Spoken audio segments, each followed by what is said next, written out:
Right, Yoma from Canberra, the traditional lands of the Ngunnawal people. My name is Bryce Wakefield, and I am the National Executive Director of the Australian Institute of International Affairs. And we're well into over 2 weeks of the Russian invasion of Ukraine. And while the United States and the European Union have been careful not to provide military assistance in terms of boots on the ground, and even in terms of measures like a no-fly zone, the unity of the West in responding to this crisis has taken some commentators by surprise. But will it last? What will be the ongoing impact of the war in Ukraine on, in particular, the European Union, the North Atlantic Treaty Organization, and their member states? What will Ukraine expect from them? To discuss these issues, we have assembled a dream team from across Europe and the UK, and I'll briefly introduce them, but you can find their full bios on the event page. First up, we'll have Orysia Lutsevych, who is a research fellow and manager of the Ukraine Forum in the Russia and Eurasia program at Chatham House. Hello, Orysia. Good afternoon. And then to speak on choices for the EU and EU's relations with Russia, we have André Gerrits, who is a professor of international studies and global politics at the Institute for History of the Faculty of Humanities at Leiden University, where he and I used to teach the introductory course on international studies. Goedemorgen, André. Goedemiddag, Bryce. And after André, we'll have Martin Smith, who is Senior Lecturer in Defence and International Affairs at the Royal Military Academy at Sandhurst. Martin will be focusing in his introductory comments on possible choices for NATO. Hi, Martin. Morning, Bryce. Morning, everybody. And last but not least, we'll have Ronja Scheler, who is Program Director at International Affairs at koerber-stiftung and a Special Advisor to the Paris Peace Forum. Guten Morgen, Ronja. Good morning, good afternoon to Australia. And yes, it is, of course, morning in Europe, and I very much appreciate our guests for getting up for a 6 or 7 a.m. webinar. Before we get started, I'll just note that the usual Zoom rules apply. Ask any questions you have through the Q&A function, and if you see a question you like, the upvote function is enabled, so click on the thumbs up button, and the questions with the most thumbs will float to the top of the pack, where I will choose to ask them or not. And if you like what you see, you can get access to more AIIA events at internationalaffairs.org.au. That's international affairs, one word, .org.au. And if you're not a member with us already, do remember that we are a membership organization. So make sure you come and join Australia's biggest conversation on international affairs. And without further ado, I'll pass things over to Orysia for a Ukrainian take on the role of the EU and NATO. Orysia, take it away, please. Thank you, Bruce. It's great to be with you. I would like to start by saying, obviously, as millions of Ukrainians in and out of Ukraine, I am myself Ukrainian, I was horrified when the first bombs, of course, fell on my land. And I was horrified when I heard the news of takeover of Chernobyl. My daughter called me and said, I'm not sure there will be the world tomorrow. And she was so amazed when she woke up and there was a world in the morning. I was also horrified of these images of maternity hospitals and over 400 schools and civilian quarters being targeted in one of the largest cities of Kharkiv and Mariupol.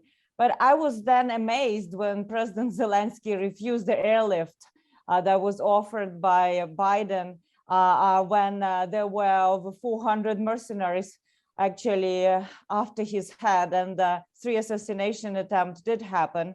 I was amazed by the resistance in the southern city of Kherson, right next to annexed Crimea, when Ukrainian women and men stood up to big tanks and said, you are occupiers, you're not wanted here. I was actually amazed that 100,000 Ukrainians signed up to the territorial defense units, and many of them actually have no equipment, but they are ready to fight. And there were these queues of people lining up to the military precincts units to sign up. So it's a mixture of feelings, as you can see, after those 16 years of war, or 16 days, sorry, 16 days of war. So in Ukraine, there's an understanding that if the Russia stops fighting, there will be no war. But if Ukraine stops fighting at this point of time, there will be no Ukraine, because of the conditions for stopping the war that are expressed even now continuously by Russian senior leadership, simply demanding full capitulation of Ukraine, disarmament of Ukraine, some kind of neutrality of Ukraine, whatever they mean by this word, and basically recognition of Russian territorial grabs in Crimea and Eastern Ukraine. And we do see the prepositioning for the takeover of Kyiv. And even as those rounds of negotiations take place, there's no ceasefire. And Russia is upping the scale, the stakes in the information space by spinning narratives about chemical weapons, especially that could be used as a false flag operation to justify further brutality at home. So we are nowhere near any de-escalation period. We are actually heading into more and more escalation with even higher suffering inflicted on civilians, higher outflows from Eastern Ukraine, if these humanitarian corridors will be allowed, and increased inflows of Ukrainian refugees into the European Union. Now, what does Ukraine want? The Ukraine's geostrategic objective is to preserve as much control as possible over its territory and maintain political center of Ukraine, which is the capital of Kyiv. And obviously, this time compared to 2014, this is a much different game. We do see, as Bruce said at the beginning, that the members of NATO, G7, are providing as much as possible military aid. And that military aid is actually making Russia fail on the ground.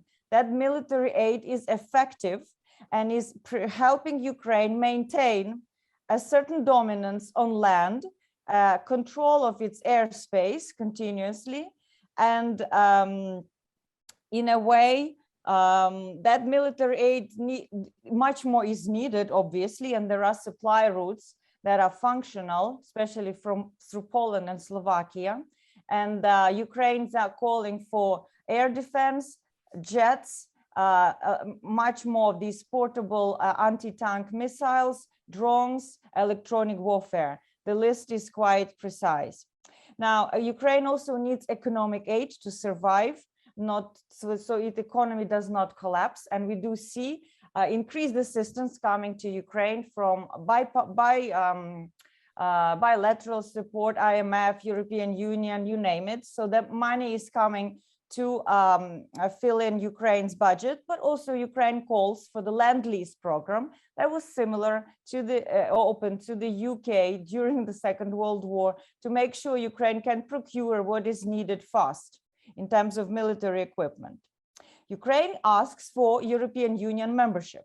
And this is something important because if we assume that neither side could win this war militarily, and I believe Russia cannot win this war militarily, there will have to be a negotiated settlement. And for Ukrainian leadership to be able to bring the nation on board, because the resistance is very strong, Zelensky has to put something on the table to Ukrainian people. And if you remember that this whole war started 8 years ago with the annexation of Crimea, Ukrainians were waving European Union flags saying we want to be members of the European Union. I think there's very clear understanding inside Kyiv that this could be a path forward to some kind of a negotiated settlement. Ukraine is seeking a new security treaty, and this is something us as think tanks and academics should be thinking. what it is, this constellation of a security treaty for Ukraine may look like. Ukraine cannot be a neutral state. It's simply not viable, neither for Ukraine nor for European security, unless we see a regime change and disarmament of Russia. And that is something in the long-term perspective. I'm not going to speculate here, but you do see withdrawal from rhetoric on NATO membership and insistence on NATO membership, and question how existing coalition of the willing nations that are already helping Ukraine can be reshaped into more sustainable security treaty that will, unlike Budapest Memorandum, when Ukraine gave up nuclear weapons, make Ukraine really a keystone on the Eurasian continent of a secure rather than insecure nation. And finally, Ukrainians are calling for something that I would believe would be a strategic objective, not just for Ukraine, but the fact that Putin must fail in this war. I think we also must understand that Putinism as an ideology, which Putin projects with his actions, must fail. Otherwise, there will be, again, no security in Europe. And that to achieve that goal, in addition to all these measures I mentioned, Ukraine is calling for a real serious economic warfare used against the Russian state.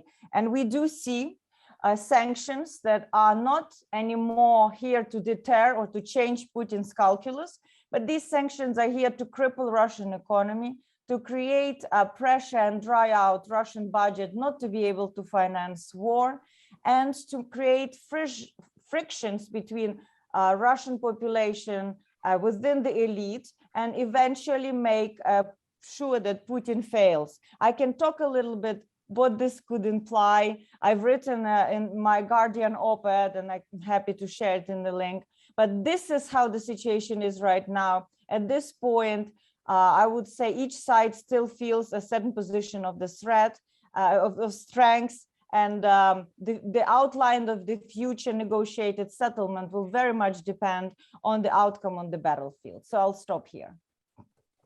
Great. Okay, thank you very much. Next to talk about the future for EU, choices for EU and the EU's relations with Russia is André Gerrits. André. Thank you very much, Bryce, and good afternoon to all of you. Yes, I will speak on the, mostly at least on the EU,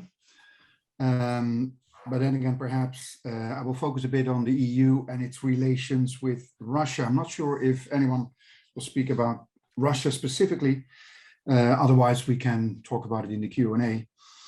The EU and Russia. Well, to be sure, the relations between the European Union and Russia have never been easy, which I guess is partly the result of the fundamental differences between the two actors. We have a sort of a postmodern supranational institution on the one hand, sorry, and on the other, a rather traditional great power.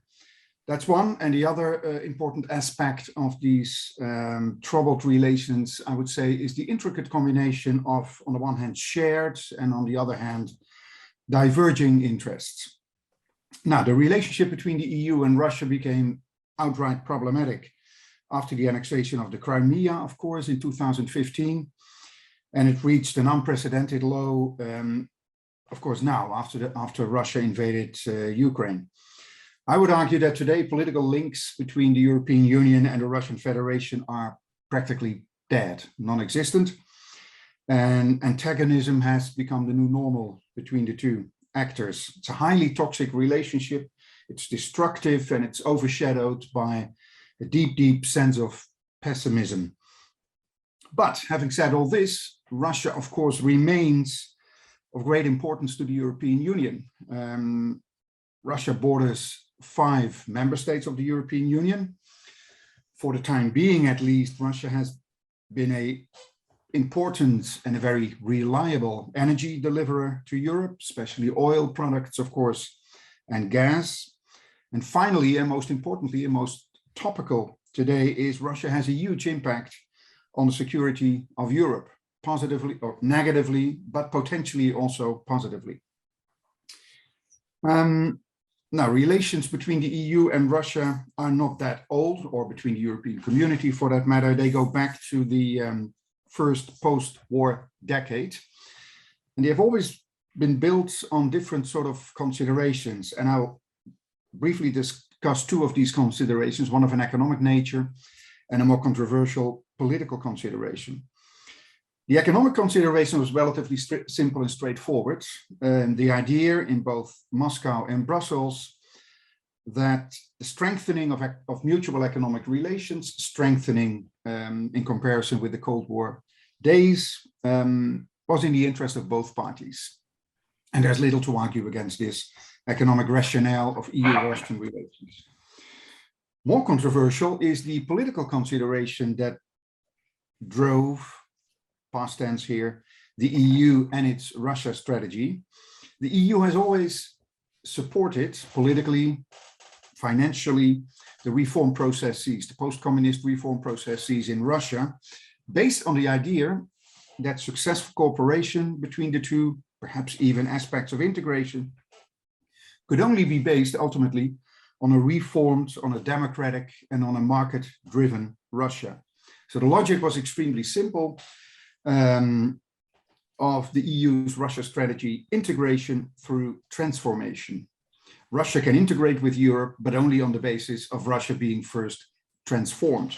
In other words, and in a way, I would add, the EU has always aimed to work together with the Russia that it wanted to be, rather than with the Russia that was. Now, not just with hindsight knowledge, but this strategy never really worked. I guess the EU or some member states of the EU may be attractive examples, attractive models for significant parts of Russian society, not for Russian society at large. But the EU's impact on Russia has always been very limited, either on its foreign policies or on its domestic ones. If political change occurs in Russia, and Orysia already referred to it, then it will be driven from within, so to speak. It will come from within, and the European Union will not be able to either initiate or steer it. That at least is what history tells us.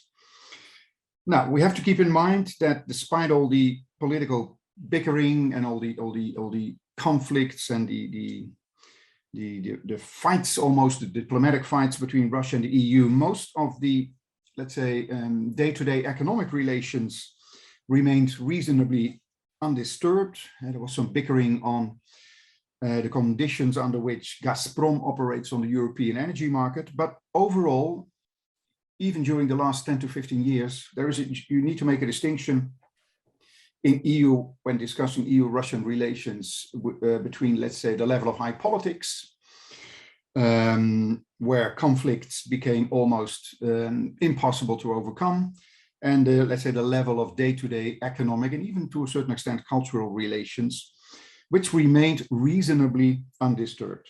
But at the political level, obviously,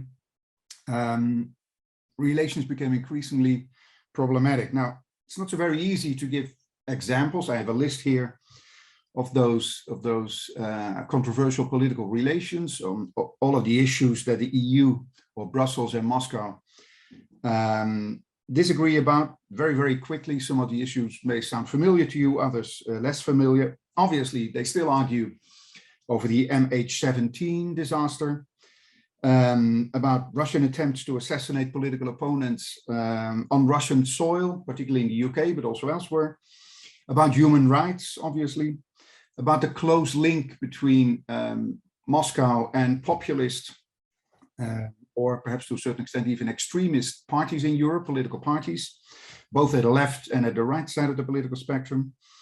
They fight over what the EU perceives as Russia's interference and disinformation in individual countries. And finally, and perhaps most importantly, there is something like permanent conflict about Russia's intimidating policies and our aggressive policies vis-a-vis its neighbors, including Georgia and Ukraine. In fact, I would argue the ongoing competition between the EU and Russia over influence in their common neighborhood. The EU, by the way, refuses to talk about a competition between Russia in this neighborhood, but there is a competition, and it has become one of the most vitriolic issues between the two parties, I would argue. Okay, and then Russia invaded Ukraine, and that's generally seen as a watershed event for Europe and for EU-Russian relations in particular. Is it a watershed event? Well, it's probably too easy to tell, but there are arguments for and against. I have three major arguments. One, sanctions. Orysia mentioned the sanctions, and I agree with her interpretation. Obviously, sanctions have been an important component of EU-Russian relations for at least the last 10 years. But the new wave of sanctions are fundamentally different. They're fundamentally different in scope, and more importantly, they're fundamentally different in intent. They are no longer primarily meant to punish or to deter Russia. I guess they are meant to cripple Russia economically, to isolate it, to undermine the regime's authority and legitimacy, especially, of course, domestically, and perhaps to enforce the inevitable end result of all these earlier aims, to enforce political change.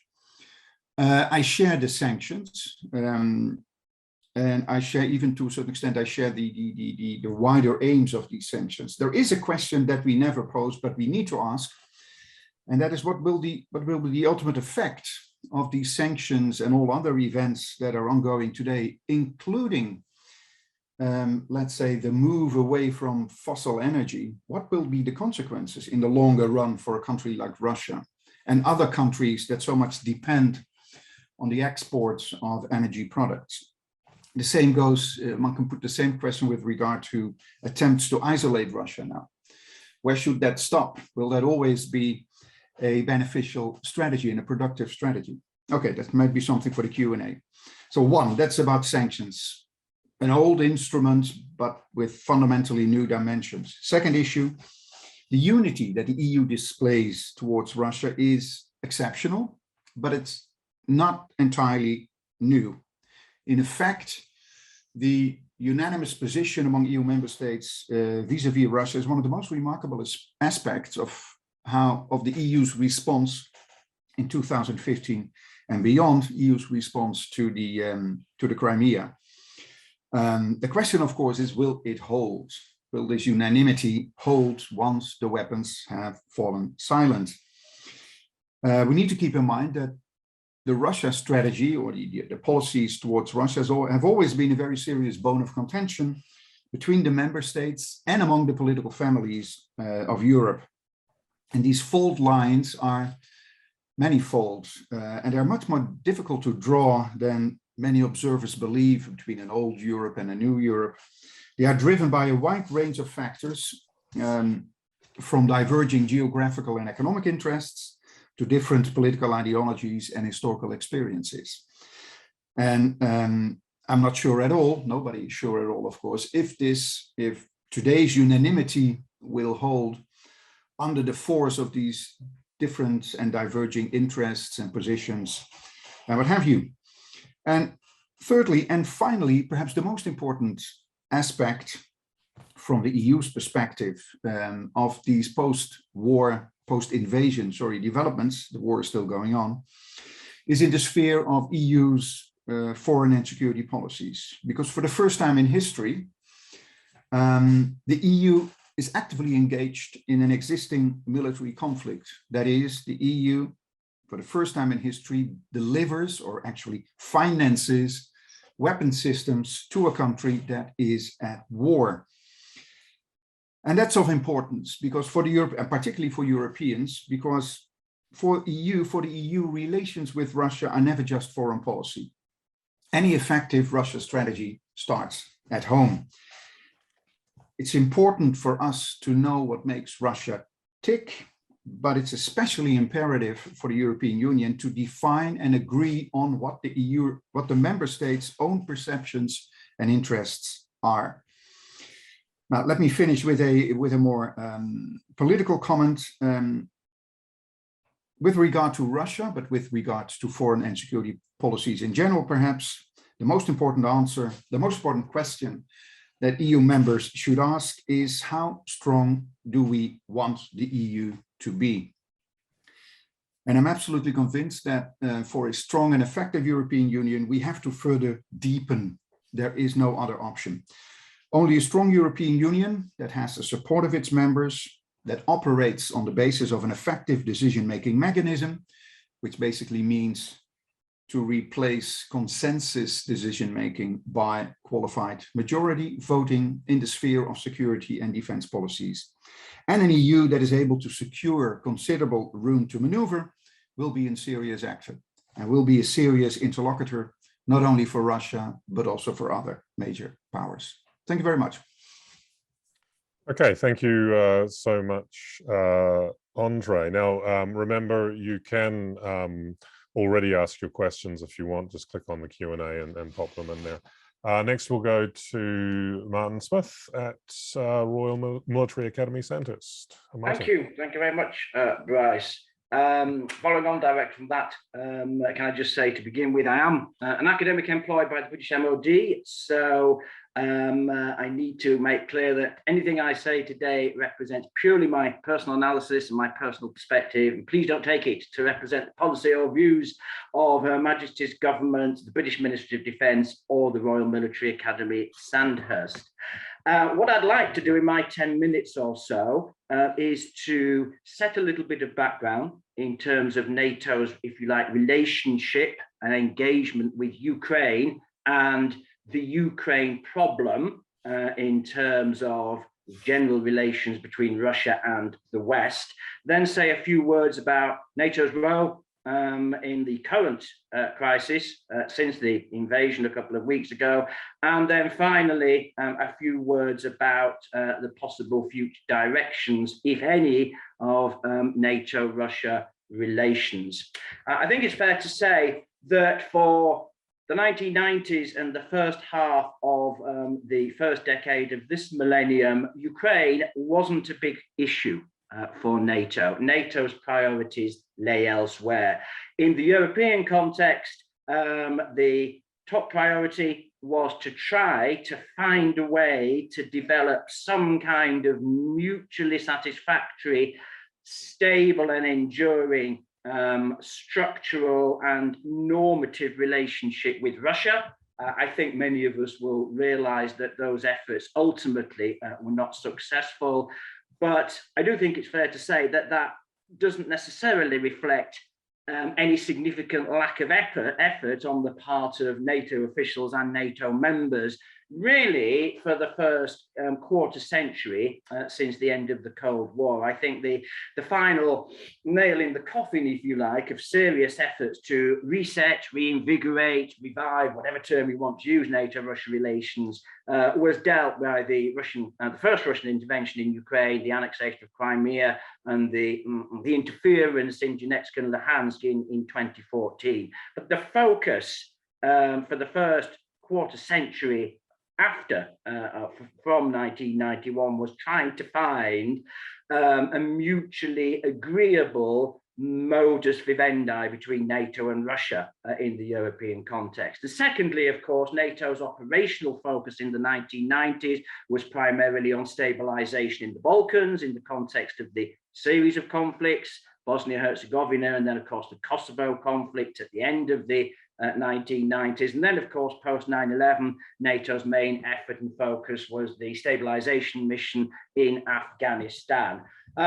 Ukraine, in terms of trying to develop a closer institutional relationship, I think it's fair to say wasn't felt to be a priority. To the extent that it was considered and discussed at all, reference would frequently be made in the 1990s and 2000s to the fact that opinion polls taken inside Ukraine, and Orysia might have more, be able to add colour to this, but certainly the perspective in the UK and other NATO members was that public opinion in Ukraine was split on the issue, certainly of any prospect of NATO membership for Ukraine, and the wider question of how close an institutional relationship Ukraine should seek to develop with NATO. So it wasn't felt to be an urgent priority.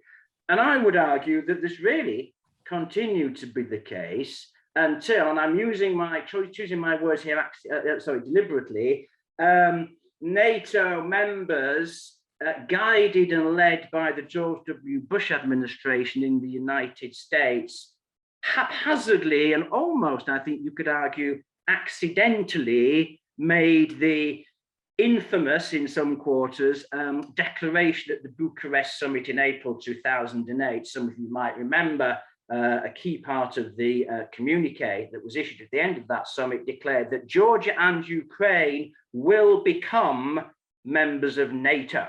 Not might, or we recognize their aspirations. There's the usual diplomatic form of words that both NATO and the EU typically uses in these situations, but Georgia and Ukraine will become members of NATO. And the focus, the reason I use the term haphazardly and accidentally, is the focus was very much at that time on Georgia. Georgia was front and center of the George W. Bush administration's so-called freedom agenda, particularly in the European context. So Ukraine was almost added, I would suggest, as an afterthought to sort of give wider context and maybe more justification to what might otherwise appear to be a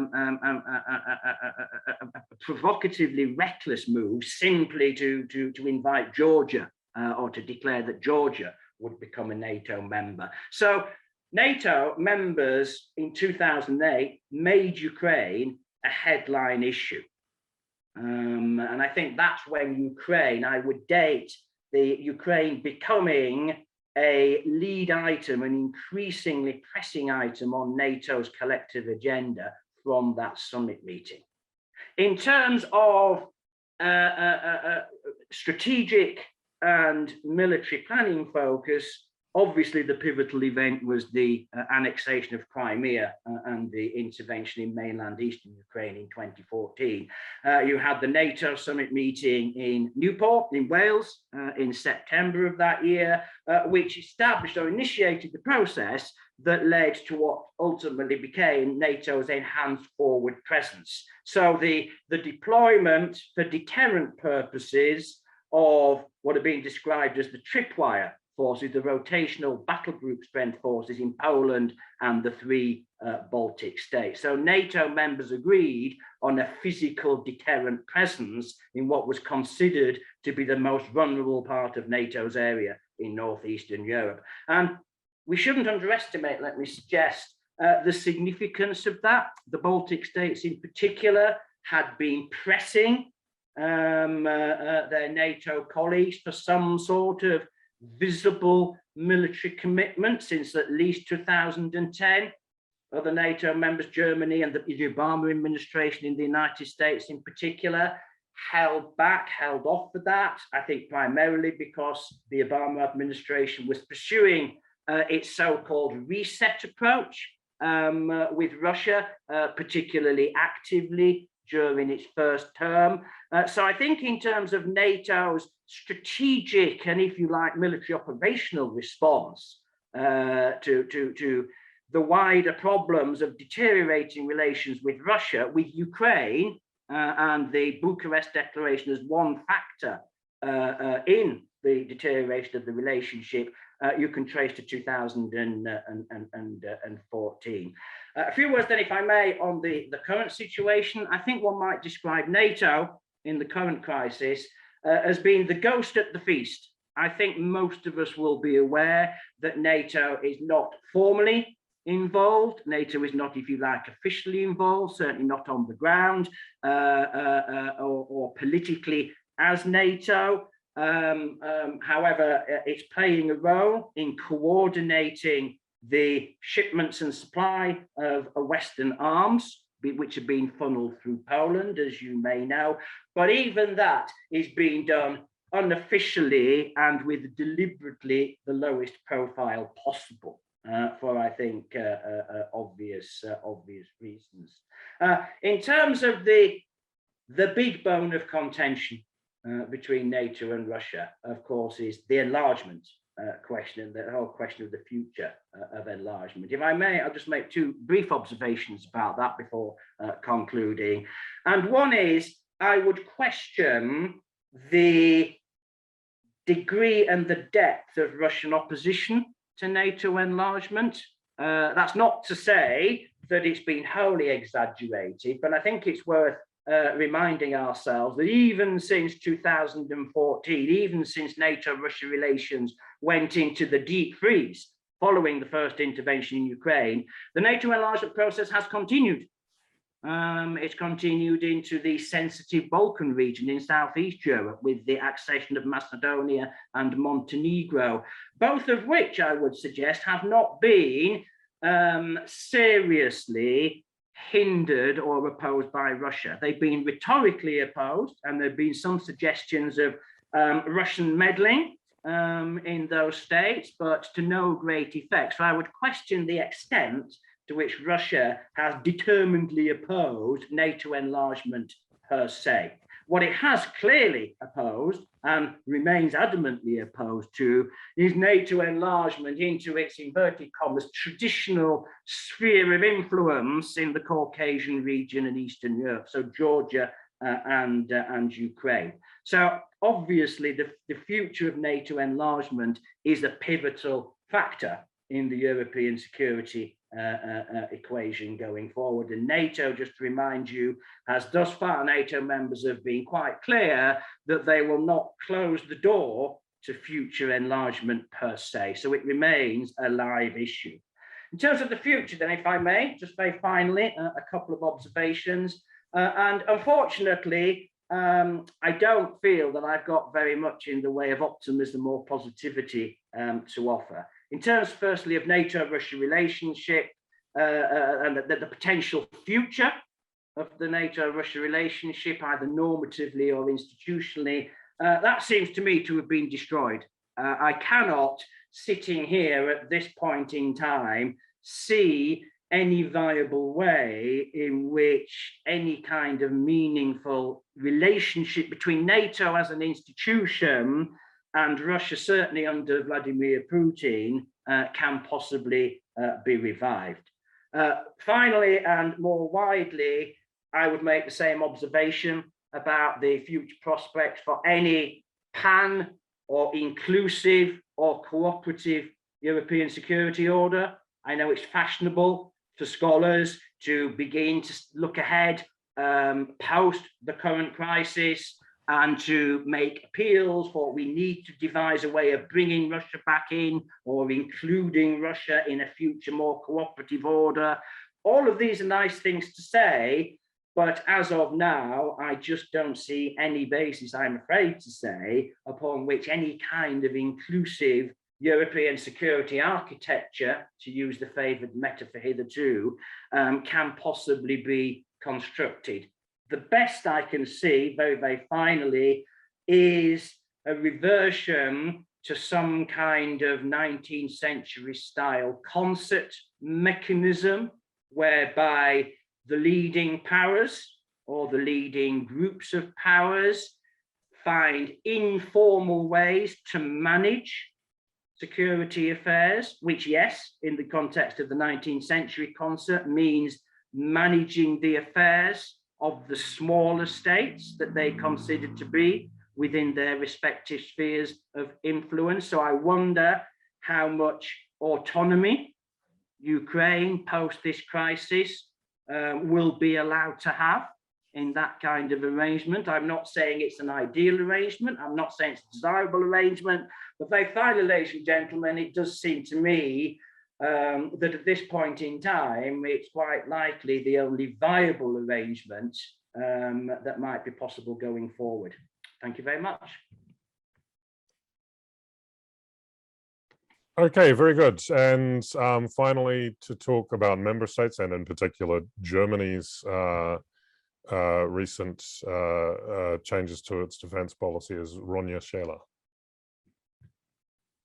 Thank you very much, and also thank you for having me here. It's a great discussion, and I enjoyed listening to the other people on the panel already.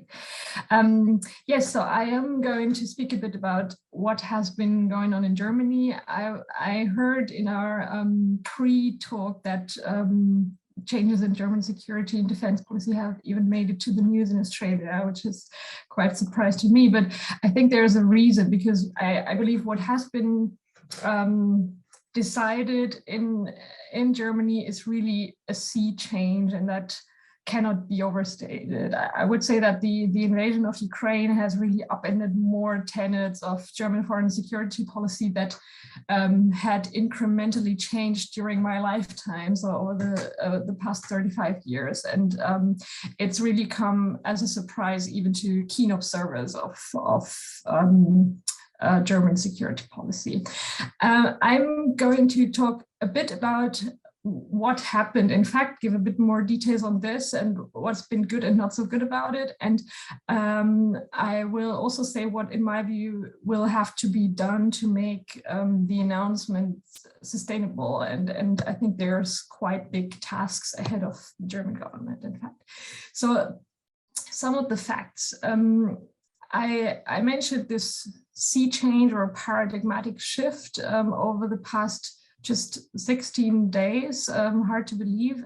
I think that much of this culminated in a special session of the German Bundestag, the parliament, on Sunday, 27th February. So I'll look into this very briefly. Chancellor Scholz back then made this notable announcement that there will be 100 billion euros being spent on security for the armed forces in addition to the regular budget. So this is the most catchy thing about this, but he's also announced that the country will from now on spend at least 2% of its GDP on defense in line with the NATO demands. This will mean, just to give you a bit of an idea, 75 billion euros in 2022 compared to the earmarked 50 billion. So it's really a significant raise. And the government has been avoiding this for a very long time.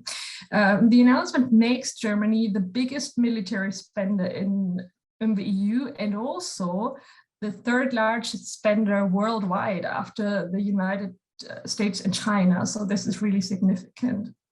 Scholz also announced the weapon deliveries, big break with previous policies. Germany has always been extremely reluctant to send weapons to an ongoing conflict. He's announced the purchase of armed drones, something that's been debated in his very own party for a very long time. He's committed to the nuclear sharing.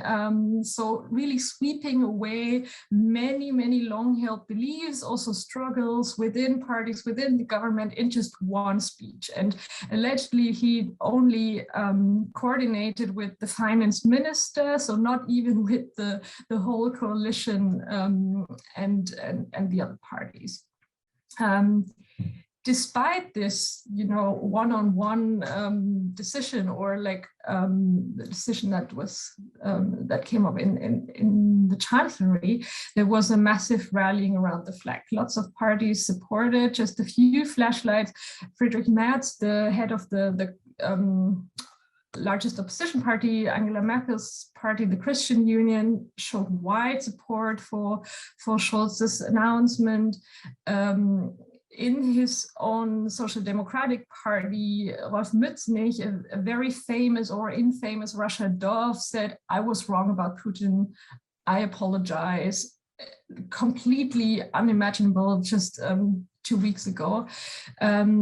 Even people from the leftist party came out and said, you cannot hold on to truth that are being smashed by tanks and missiles. That was a very notable statement. And leftist party has been extremely tight with the Russian Federation.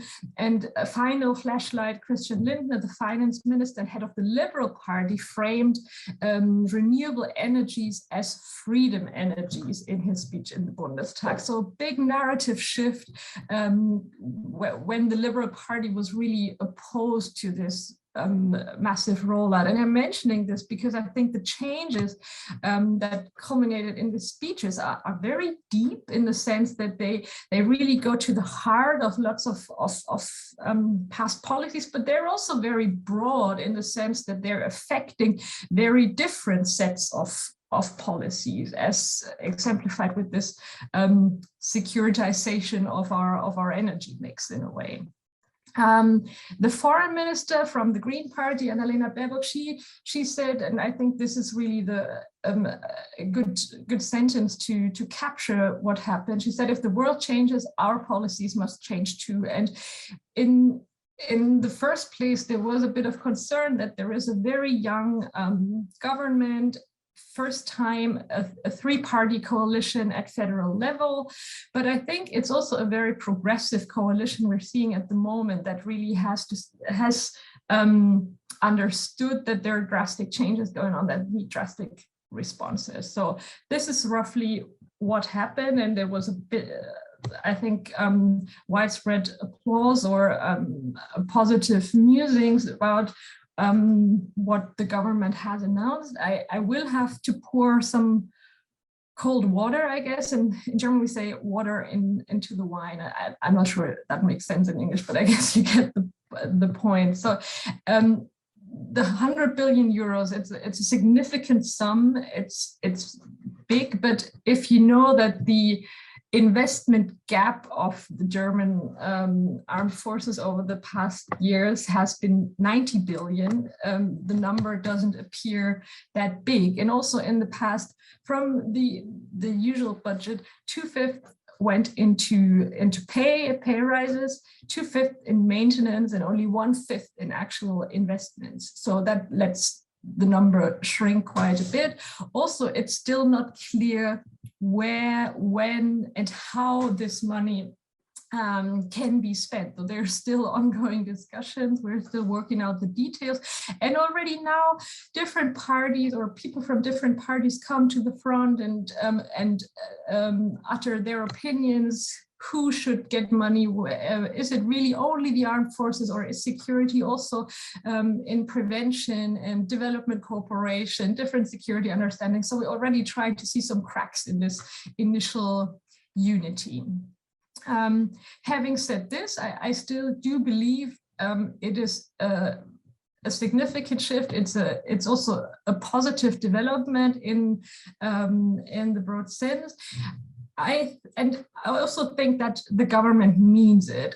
I do think that there has to be a lot of work to be done to make it sustainable, and I think it's mainly three things that the government will have to approach. First, I think, is intellectual efforts, because money doesn't make policy, and we've seen an increasing defense budget in Germany over the past years, but no significant increase in the effectiveness or also the strategic competences of German foreign policy. And these intellectual efforts will be extremely deep and will take a lot of energy, I believe, because, as I said, loads of different policies or tenets of German foreign security policies have been upended. So the driving motive of German engagement in the world has always been dialogue and rigor, Dialog und Härte, with leaning towards the dialogue aspect. This can't be pursued at this point in time. So how is the new paradigm, or what will be the new paradigm of German foreign policy? Russia policy, this idea of change through trade, Handel durch Wandel, has come to like a sudden end. How are we going to frame our relations towards the East? And how also does this affect our relations with China? It's another bilateral relation that very much is driven by economic concerns. How will this be affected? How do you behave as Germany's biggest military spender? This is a completely new situation for the German government. What does it imply? How does this affect your role in the EU, in NATO? So these are things that will have to be worked out, and I don't really know if the government is prepared for this. We're in the process of crafting a national security strategy this year. This can be a vehicle for this, and I'm pretty sure that there's already lots of people working on this. But I think first point is like work out intellectually what this means for your role in the world. Secondly, the boring part, but bureaucracy will have to be updated. There has already been a strategic reorientation of the armed forces going on, even in the previous government, from sort of focus on stabilization missions back to more traditional territorial defense, and this will be sped up in my opinion, but it's still going on, and bureaucracies are heavy, and military bureaucracies are even heavier sometimes, so this will take a lot of energy too.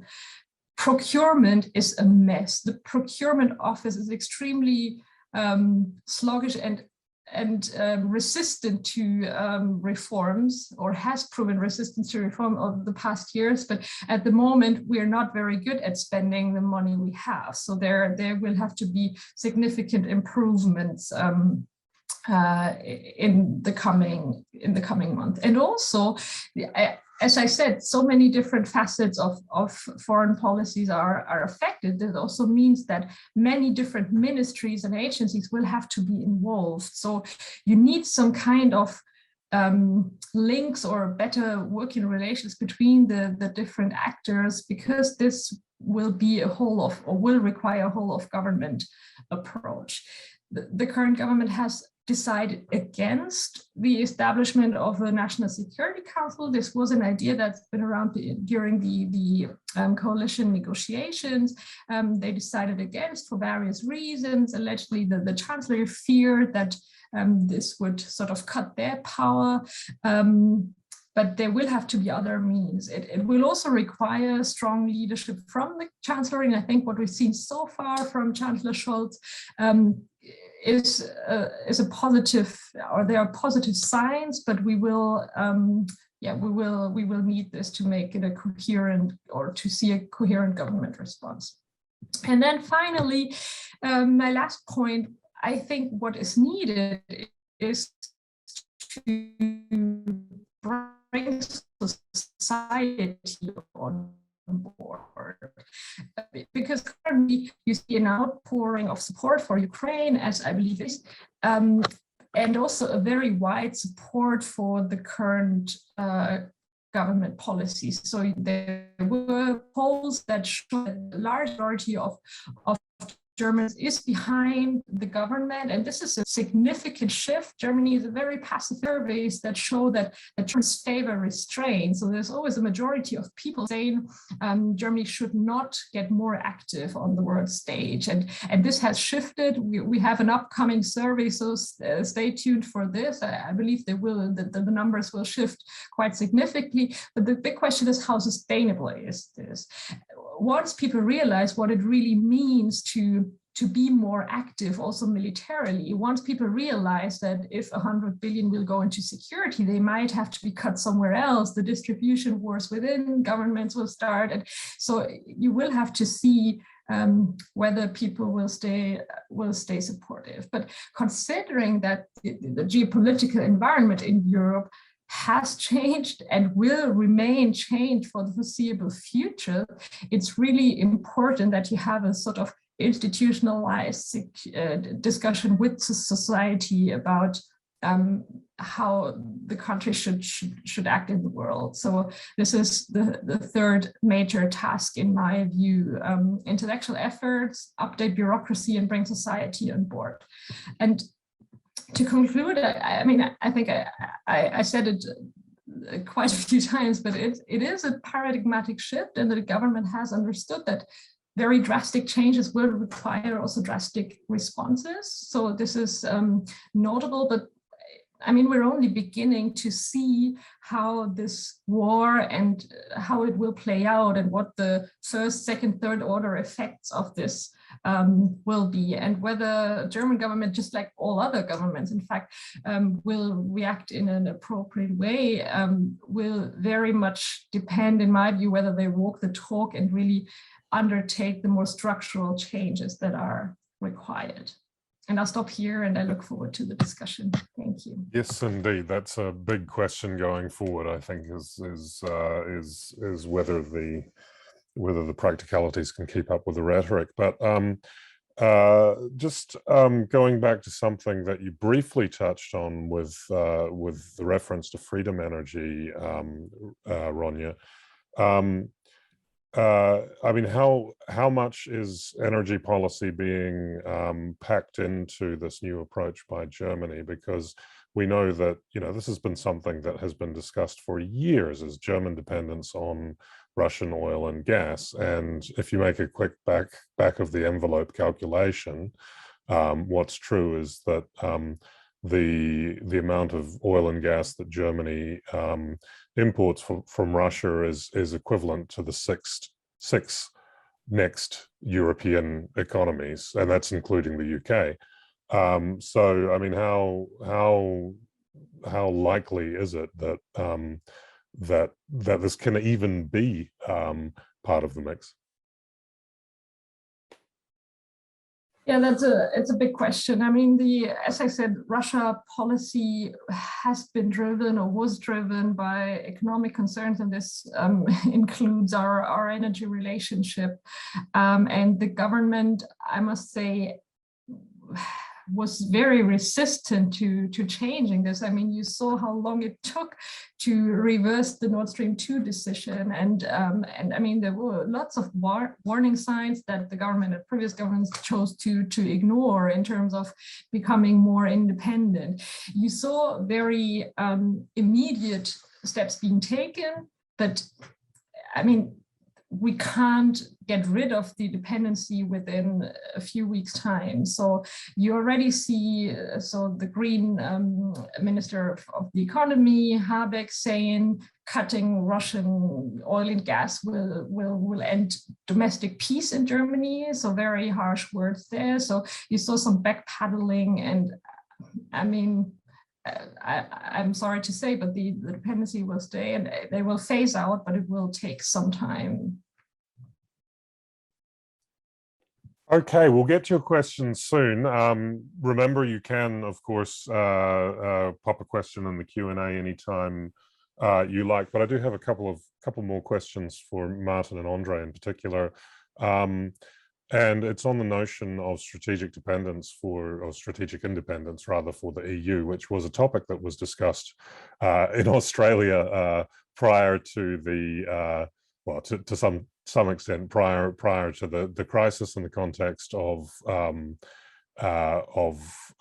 France being aggrieved with its treatment at the hands of with its treatment by Australia in the context of a submarine deal.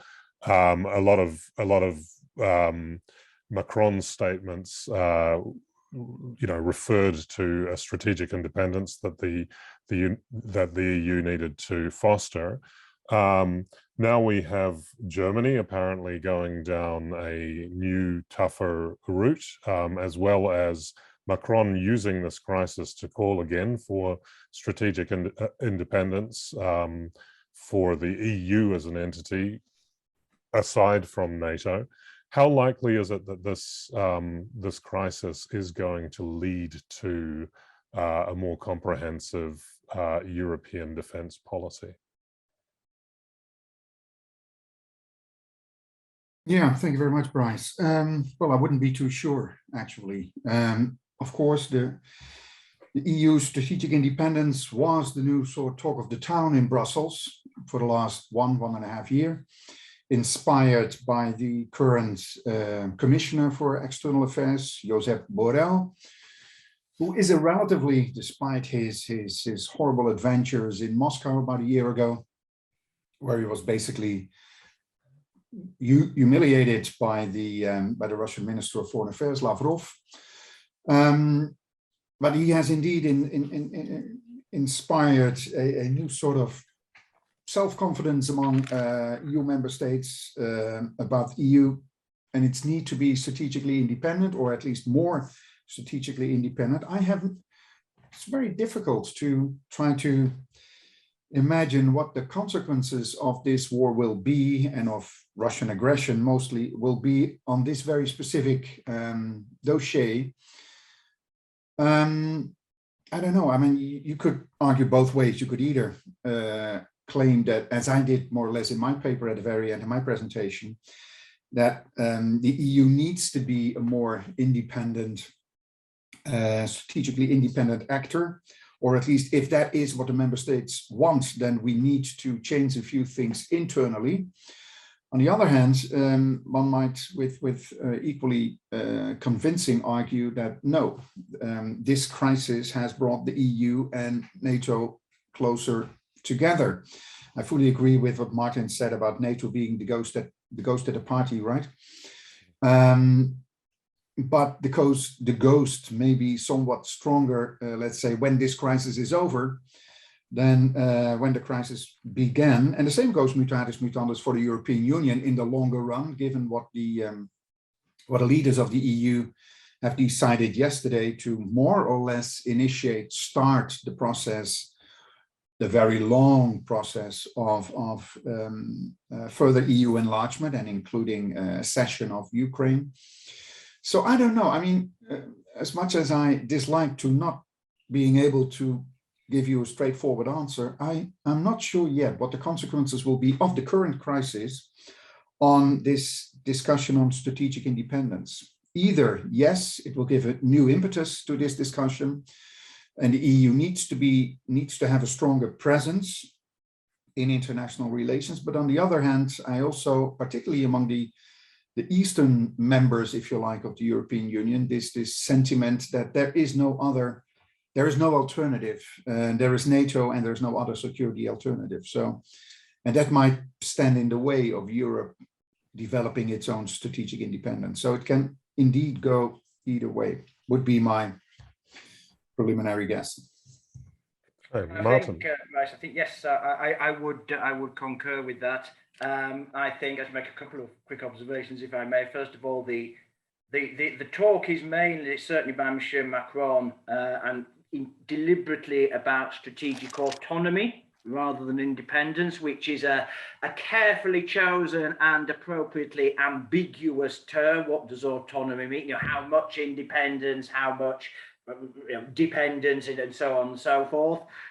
So there's no clear sense, even in the rhetorical realm, of the EU developing in traditional defence and security terms an independent identity or presence.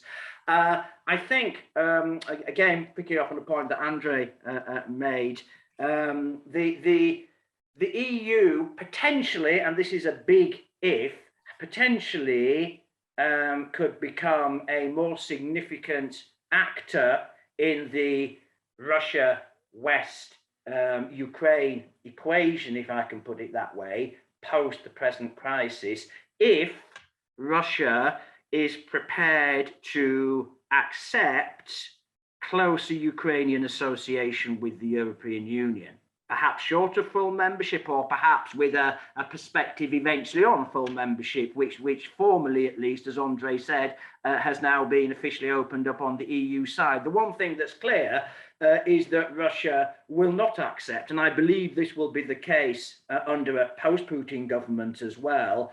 I think the issue is now so entrenched that Russia will not accept NATO enlargement to embrace Ukraine or any of the other states within what has been clearly delineated as Russia's core sphere of interest and influence. The traditional, if I can put it this way, Russian nations, the Transcaucasian states, and the Central Asian states as well. So NATO is blocked, and there's no interest at all on the NATO side in pushing the enlargement question in any serious way for any of these states either. So institutionally, and in terms of any prospect for beginning to construct some kind of cooperative post-crisis European order, I think any prospect of that will rest with the European Union. I don't say it's a great prospect at all, but any prospect there is likely to rest more with the European Union than it is with NATO. Okay, great. I just want to bring Orysia here and sort of ask her what her perspective is when scholars like Martin, reasonably, I think, say that Russia will not accept the inclusion of Ukraine in NATO. Well, first, I'd like to actually go even further to what Martin proposes us as an outlook of the world, where managing affairs of small states will have to be an acceptable framework. Well, I actually fundamentally disagree that this framework is viable for the 21st century. We've all awoken up on the 24th of February. This is when the century started, the new century really started. And well, in particular, in the case of Ukraine, it's simply impossible. And it's simply impossible because the power is decentralized these days. And the power, the way it's structured, is driven in countries, what we call smaller states, by politics, private sector, and society. And civil society, private sector, and politics in pluralistic and even quasi-democratic settings are pushing for an agenda and will not abide to these kind of outlooks. So I think the whole idea of limited sovereignty, which de facto Martin proposes, leads us nowhere. We have this war exactly because Russia insists on limited sovereignty and is not able for the last 8 years since the annexation of Crimea achieve this result. I think also Russian leadership, Putin in particular, is actually achieving completely opposite results to what he wants. And we clearly see that Ukrainian aspiration for NATO not just increased dramatically, it's 70% today. What it tells us is not so much that Ukrainians want to join NATO because they have a fixation on NATO. Ukrainians will have to set up a security arrangement after this war is over. And I think that that security arrangement will be outside of NATO. I think we should stop even playing into Putin's narratives of talking about this. NATO has its territory to protect. Good luck with that, honestly, because I think NATO's eastern flank is very weak, with Belarus now being annexed by Russia, with nuclear weapons that will be stationed there, with Suwalki Gap and other things, with conventional inferiority of NATO's eastern flank. Honestly, as I say, I wish well NATO to be able to protect its territory. But I think just to bring us back to what I believe is the core root of this crisis, and I see very much in the West people looking for mea culpa of all of this. But let's be honest, we have this war and we have Putinism because the narrow circle of people in KGB, FSB, and Putin captured Russia. They have captured Russia, they've enriched on oil and gas trade, they militarized society, they turned Russia against the West, and right now, honestly, Putin is not so much modeling his policy after the USSR, he's modeling after Imperial Russia, where he sees an outward expansion of Russia as the only way to protect the core of Russia. Russian elites, like Putin, is afraid of disintegration of Russia. This is why they need to expand. And I think we have to use an opportunity, unfortunate opportunity of this war, which neither Ukraine nor the West started. There's nothing of us to look for our guilt. Is to exactly bring people like Putin to account.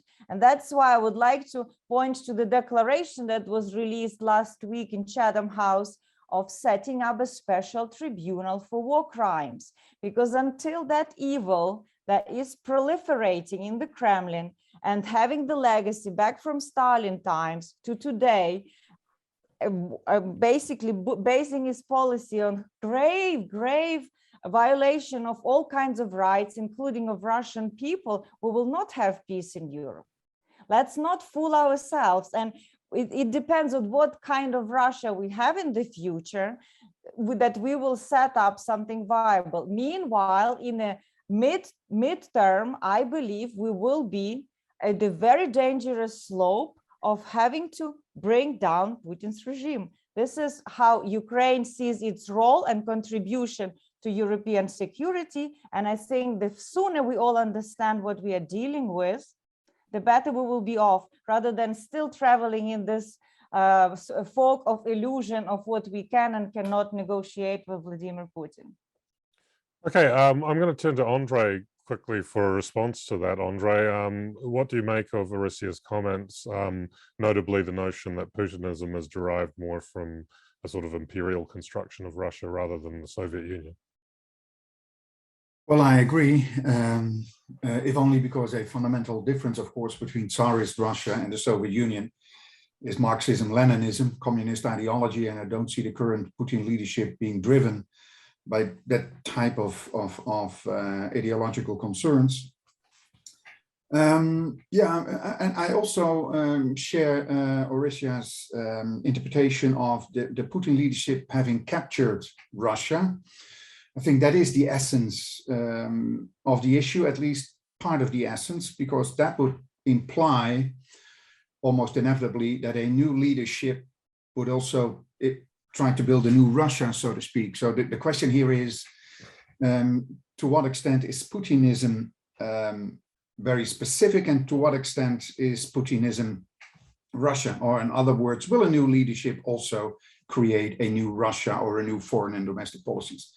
I don't know. I'm not too sure. I don't see what Orysia claimed being one of the main drivers of the Putin leadership. That is the fact that they fear the disintegration of Russia. Now, obviously, they do. I mean, all Russian leaders have done so, but I don't see any indications of any disintegration of Russia, let's say, looming in the foreseeable future. As a matter of fact, I always found that one of the most remarkable aspects of the disintegration of the Soviet Union back in the early 1990s, and that is that Russia did not disintegrate, with important exceptions, but still minor exceptions, in the North Caucasus. So I'm not sure that let's say the fear of disintegration drives the Putin leadership. What drives the Putin leadership indeed is a combination of personal wealth and power, and the simple fact that politics in the Russian Federation is a zero-sum game. When you lose your political position, you also lose your well-being, your material richness, and everything else. And that's the major reason, I think, why we have this relatively consistent elite in Russia over the last 20 years already. Very few people are being kicked out and very few new members are being accepted. And that is not because they share certain interests, very basic interests, but also because most members of the upper elite in Russia believe that Putin not only defends their interests, but also speaks their language and shares their interpretation of Russia's interests and stuff like that. So it's a material and an immaterial bond, a very strong bond, which links this elite together. This is also probably, you didn't ask about it, Bryce, but I will say it anyway. This is also the most, let's say, if we all agree, I mean, for Russia to change politically, we need a change of leadership. I think that's almost inevitable now. When will a change of leadership happen? There are basically two options here, roughly divided into sort of popular resistance, which will eventually lead to regime change, or, which as far as I'm concerned is much more likely, members of the elite start to calculate and what are our interests, who defends our interests. We've seen that in Ukraine, by the way, during the Orange Revolution and also later. Things start to change when the elite starts to move. And that was one of my first thoughts. And the participants here have probably seen it when Putin really humiliated his chief of foreign security, Narishkin. It's unimaginable that in any other country almost, that a supreme leader really publicly humiliates one of his most important advisors. Now, my simple reasoning was, you can do it once, you can do it twice, but you cannot do it 3 times. I mean, this Putin elite is a very strongly committed elite, but of course within reasonable limits. So as far as I'm concerned, the prospect of change in Russia, and we need a change of Russian regime before we will have a change of Russian foreign and domestic policies, that depends on the elite. Okay, fantastic. And of course, the question, let's stick with the question of leadership and the question of agency. But we'll go to Germany. Ronja, how there's a question here from, I think it was Chris Patiani, who asked about Angela Merkel's leadership vis-a-vis Olaf Scholz. How important is it that we have a new leader in place, given that Merkel was actually quite well known for having fairly good relations with Russia and Putin in particular? So, I mean, would the changes that you've talked about have happened under a Merkel government? Would they have been in the same direction, but somehow substantively different? Can you answer that question, please? Thank you very much for the question. Of course, I can say a few words about this. I mean, first of all, I think it's quite surprising to see this massive change towards Russia under a social democratic leader and not a conservative leader, because the Social Democratic Party has traditionally been much closer, but then again, Angela Merkel was the one who was more resistant to change. I mean, the environment was a different one, and I mean, we can't argue what would have happened with her, but what I can say is that Angela Merkel was the queen of incrementalism in a way. So everything she did during her chancellorship was tiny steps towards change. There were exceptions, like the phase out of nuclear energy after the Fukushima disaster, but generally it was a very slow and steady process. This for one, and then secondly, she was a chancellor who would always take her hands off of security policy, quite surprisingly. So what we heard during her years as chancellor, quite famously, was the so-called beer tent speech during the Trump years, when she said something like, Germany will, or Europe will have to take its fate into its own hands to some degree, but she never followed up to this. What does it mean? Does it mean investing more in defense? Does it mean coming to grips with what European sovereignty or strategic autonomy or whatever you want to call it, what it means? So she's never really come to the fore about this. And then last point on this, I think, is it, in a way, it helped that we had a new government in place, because not a lot of things were set in stone, and so you could really you could build things from anew. So I think I indicated this in my introductory remarks, but I think first everybody thought, wow, there's a new government in place, they don't really know how to behave. That's a big problem in a crisis like this. But I think looking at it from the other side, it was a good thing that you didn't have things set in stone.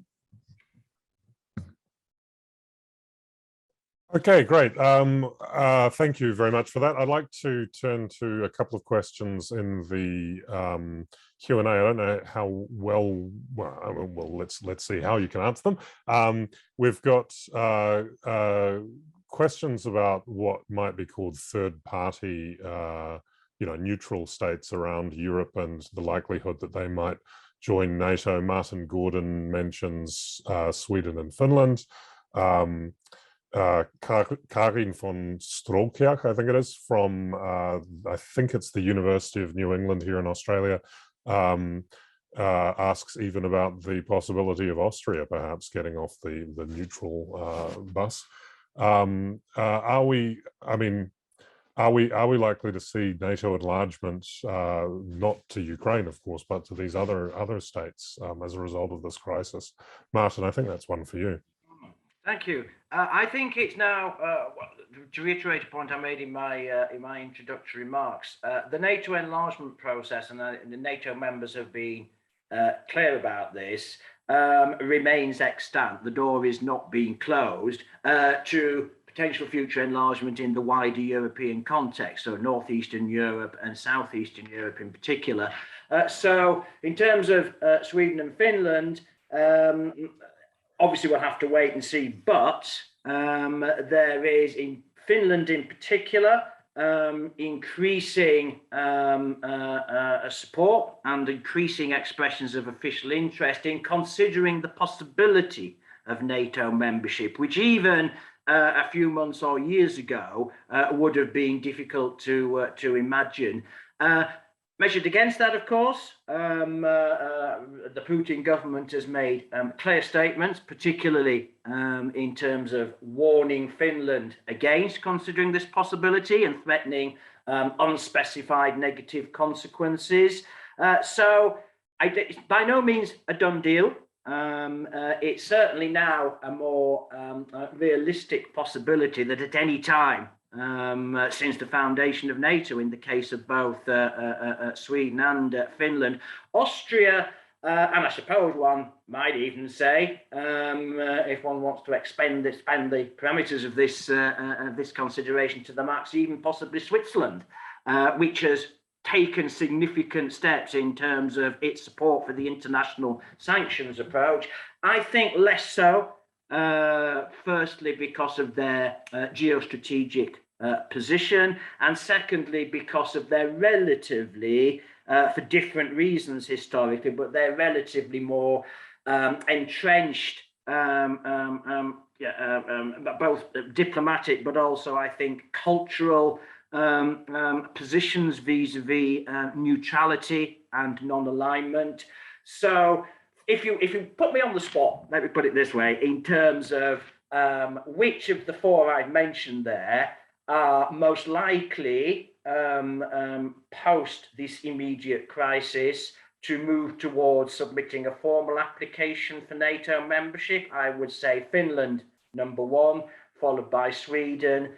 I doubt currently that either Austria or Switzerland would move in that direction, but it's, of course, there are options available between traditional neutrality and full NATO membership, more active engagement in NATO's Partnership for Peace, which is deliberately designed to be a flexible instrument, allowing non-member states to cooperate politically and operationally in terms of joint military exercises, for example, really to the extent that they see fit. And PFP means that NATO has now established an institutional relationship with every state in Europe, including all of those traditional neutrals. Some of them make, inverted commas, more use of it than others, but it does provide a mechanism and an entree for all of those four states to enhance and develop their cooperation and therefore move closer to NATO at their own pace. Okay, now there's a question here, I'm not sure where it might lead us, but over the past couple of days, there was a very strange kind of situation where Poland offered the use of its MiGs, its planes, to the United States, and the supposition was that they would be flown, I guess, to the US base in Germany, Ramstein, and the US would somehow transfer them to Ukraine. And the US sort of, Joe Biden came back and said, no, this is a non-starter. There's a question here from Lewis about that. I think he's wondering, you know, what does this tell us? Does it tell us anything about relations among European states, the United States during this crisis? And he's also asking about the question of a no-fly zone. Now, this is something, of course, that the Ukrainians have asked for repeatedly. Is it absolutely out of the question that we'll see a no-fly zone over Ukraine? And I'll sort of add, is it completely out of the question that we might see a partial no-fly zone over, for example, Western Ukraine? Martin, I think that's probably one for you, but Orysia, do you want to say anything to that first? Well, of course, we see now a different war that Putin is waging compared to his plan A. That was like Operation Desert Storm, in 100 hours take over Kiev, like he was bragging. Obviously, that didn't work out. He wasn't even able to take cities of Mariupol, that is right there under his nose, honestly.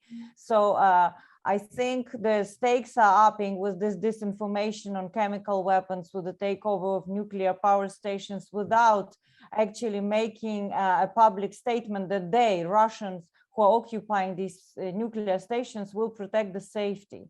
And we see a horrific scenes of targeting of civilian infrastructure. So I think we're in a very fluid scene. Obviously, as we stand today, the strategy of Ukraine's allies is to provide as much as possible air defense for Ukraine, to control its sky, and to ensure that because with the ground control of Ukrainian armed forces and the still possession in the control of the air, Ukrainians are capable actually, and we see it, to down Russian airplanes and to have a certain protection. But I honestly think nothing is excluded until this happens, and it's a very speculative ground. Obviously, no-fly zone would be a direct armed conflict with Russian Federation. Everybody knows it.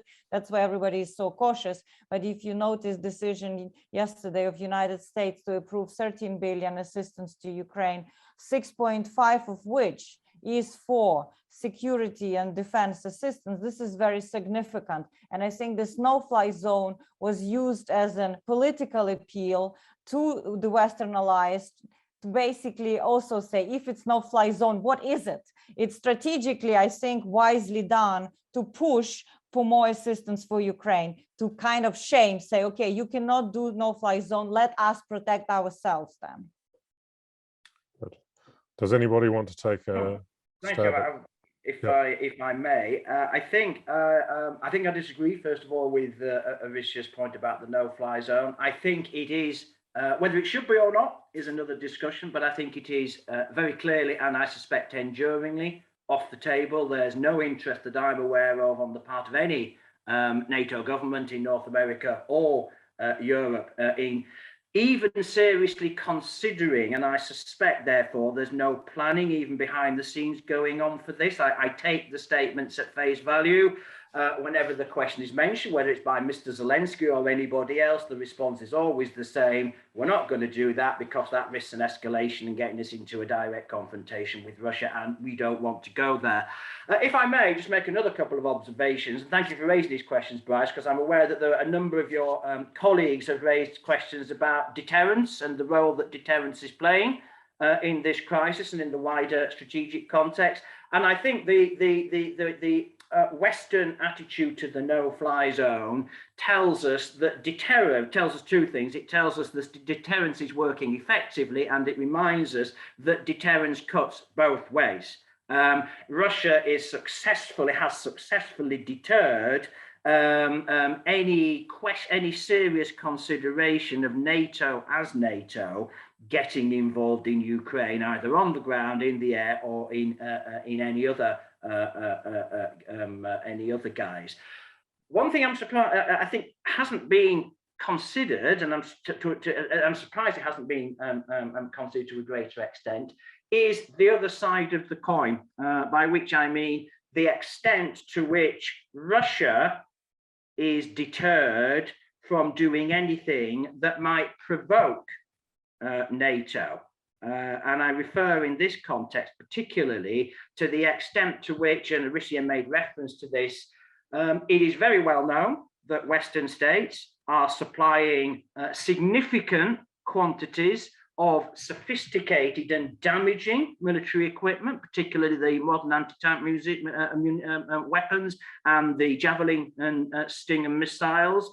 It's also known how they're doing this. The supply lines are running through Poland. There was an article in the Times newspaper here just yesterday that went into detail on this. We're not going to reveal the location of the base through which these supplies are being funneled, but we know where it is. And you can bet your bottom dollar that Russian military intelligence knows where it is as well.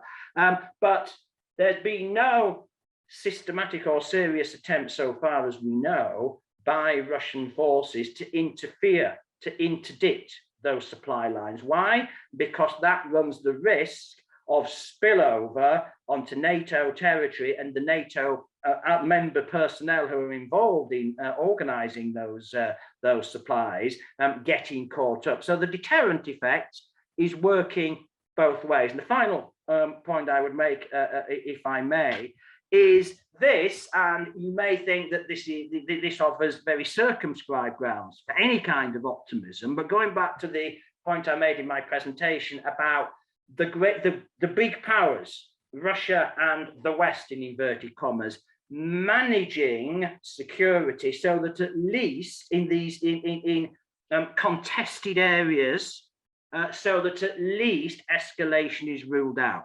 And I think you can see, using the examples I've just cited there, a kind of great power management.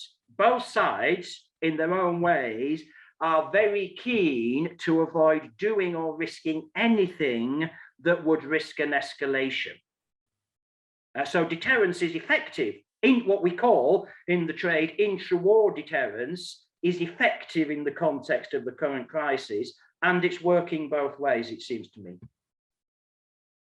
All right. Well, I'm sure we would have. I mean, I could go on all night with this discussion, which sort of says more about my social life, I guess, than